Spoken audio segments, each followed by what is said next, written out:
ছেলেকে দেওয়া একজন আদর্শ বাবার 15টি উপদেশ। 1. জুতো সেলাই বা রং করতে চাইলে মেরামতকারীর দোকানের সামনে পা বাড়িয়ে দিও না, বরং জুতোটা খুলে নিজে একবার মুছে দিও। 2. কখনো কাউকে কামলা, কাজের লোক বা বুয়া বলে ডেকো না। মনে রেখো, তারাও কারো না কারো ভাই, বোন, মা বাবা। তাদেরকে সম্মান দিয়ে ডেকো। 3. বয়স, শিক্ষা, পদ বা পদবীর দিক দিয়ে কেউ ছোট হলে কখনো কাউকে ছোট করে দেখো না, নইলে তুমিও ছোট হয়ে যাবে। 4.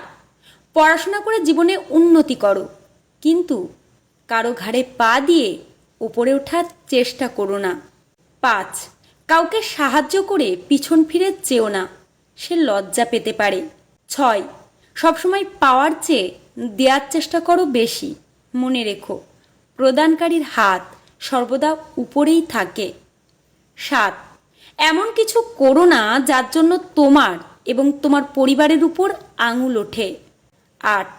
ছেলে হয়ে জন্ম নিয়েছ, তাই দায়িত্ব এড়িয়ে যেও না। 9. তোমার কি আছে তোমার গায়ে লেখা নেই, কিন্তু তোমার ব্যবহারে দেখা যাবে তোমার পরিবার কোথায় আছে। 10. কখনো মার কথা শুনে বউকে এবং বউয়ের কথা শুনে মাকে বিচারের কাঠগড়ায় দাঁড় করিও না, কাউকে ফেলতে পারবে না। 11. কারো বাসায় নিমন্ত্রণ খেতে গেলে বাসায় দুমুঠো ভাত খেয়ে যেও, অন্যের পাতিলের ভাতের আশায় থেকো না। 12. কারো বাসার খাবার নিয়ে সমালোচনা করো না, কেউ খাবার ইচ্ছে করে অস্বাদ করার চেষ্টা করে না। 13. বড় হবার জন্য নয়, মানুষ হবার জন্য চেষ্টা করো। 14.